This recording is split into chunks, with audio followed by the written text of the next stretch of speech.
Friends, आज आम गुणनीयक विषय पढ़ा। अच्छा पिला माने गुणनीयक विषय जानिबा पूर्वर समस्त को गुणन खंदा आसवा निहाती जरूरी। तुम समस्त को गुणन खंदा निहाती आसुथिब। अच्छा पिला माने गुणनीयक रो बेसिक आज आम शिखा, माने गुणनीयक क्या कह जाए और गुणनीयक केमिति निर्णय करा जाए आम आज शिखा। चलो आरंभ करवा। अच्छा पिला माने यही गुणनीयक को गोटे छोट गप मध्यम तुम मानक शिखेबी। चलो गपटी आरंभ करुच्ची। गोटे गाँव में गोटे चकुलिया पंडा बोली लोकटे रोला। तार चकुली खावा को बहुत इच्छा। से गोटे दिन कौन कला 12टी चकुली नहीं आसला।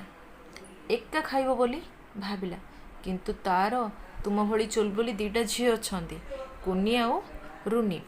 से कौन कला जितेबाला एक खाइब बोली भाविला, अच्छा पिला माने 12 क्यों गुणन खंदारे अच्छी। 12 गुणन 1, 12 को आम भाग कर पुणी 1 गुणन 12। यही जो 12टी चकुली से नहीं आसला, यही 12टी जाक चकुली को से एका खाइब बोली भाविची। यही समय रे तार गोटे झी बड़ झी आसला कुनी। से कहला बाबा मु भी खाइबी। एबे कौन है चकुलीर अवस्था, बाबा और कुनी भितर चकुली भाग हो गला।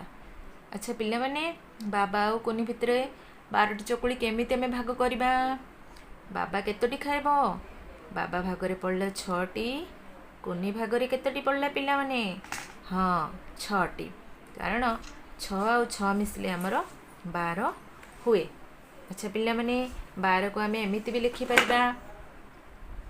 6 गुणन खंदारे कोठी अच्छी 12, 6 गुणन 2 12। पुणी 2 गुणन खंदारे केउट अच्छी 12, 2 गुणन 6 12। ठीक यही समय जितेबाला से माने खाइबा पई रेडी होइछंती, तांको सान झियो किए रुनी पळे आसिला। एबे कौन हबो पिला माने, बाबा कुनी आउ रुनी भितरे चकुली 3 भाग होइजिबो।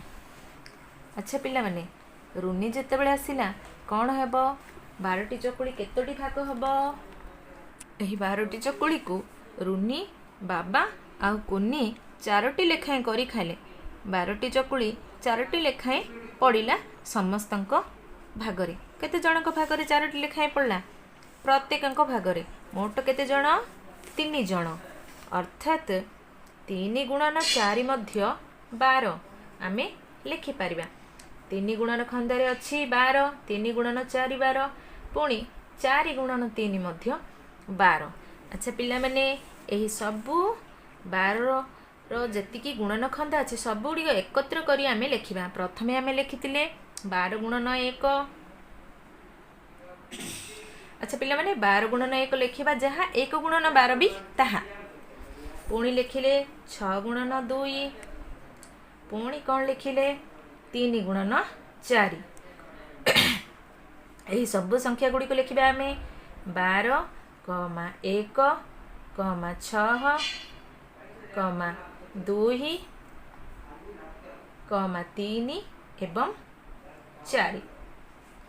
अच्छा पिला माने यही संख्या गुड़ी को आमे सान रु बड़ रूपे सजाई देबा। प्रथमे किए आसीबो, हाँ 1, तापरे 2, तापरे 3, तापरे किए बड़, हाँ 4, तापरे 6 एवं शेष रे आसिला हमर 12।